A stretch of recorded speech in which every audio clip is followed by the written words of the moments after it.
Tu les connaissais? Un jour, ils ont disparu. Pas de dispute, pas de message d'explication. Juste le silence. Et toi, tu te demandes encore, pourquoi?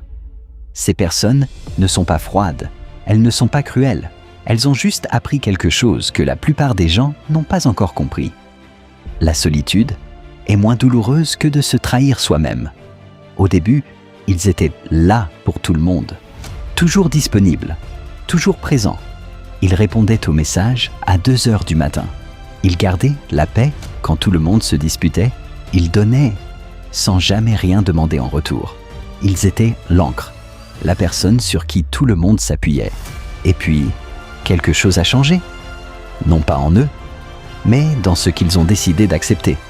Il n'y a pas eu d'explosion. Pas de grande scène dramatique. Pas de cris. Juste un moment, calme, silencieux, où leur système nerveux a pris une décision. Assez. Les psychologues appellent ça le « emotional cut-off ». C'est le moment où l'esprit comprend une équation simple. Cette relation me coûte plus qu'elle ne m'apporte. Et au lieu de se battre pour quelque chose qui ne peut pas être réparé, il s'éloigne, en silence, avec calme.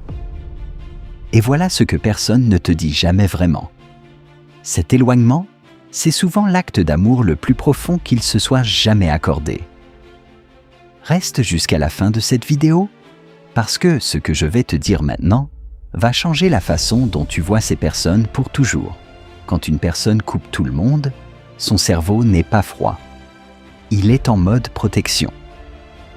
Le neuroscientifique Stephen Porges a développé la théorie polyvagale. Elle explique que notre système nerveux apprend constamment à détecter le danger. Et certaines personnes ont appris très tôt que les relations pouvaient être dangereuses. Pas avec des armes, avec des mots, avec des trahisons répétées, avec des promesses jamais tenues, avec l'absence de ceux qui auraient dû être là. Alors leur cerveau a fait un calcul simple. Distance égale sécurité. Ils ne te coupent pas parce qu'ils te détestent. Ils te coupent parce qu'ils ont arrêté de se mentir. Voici ce que personne ne dit jamais à voix haute. Ces personnes étaient probablement déjà seules avant de partir. Seules dans la pièce remplie de monde. Seules dans la relation. Seules dans leur douleur, pendant que tout le monde croyait qu'elles allaient bien.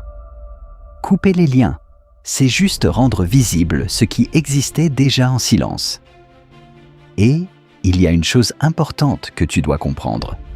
Ces personnes ne construisent pas des murs, elles choisissent des frontières.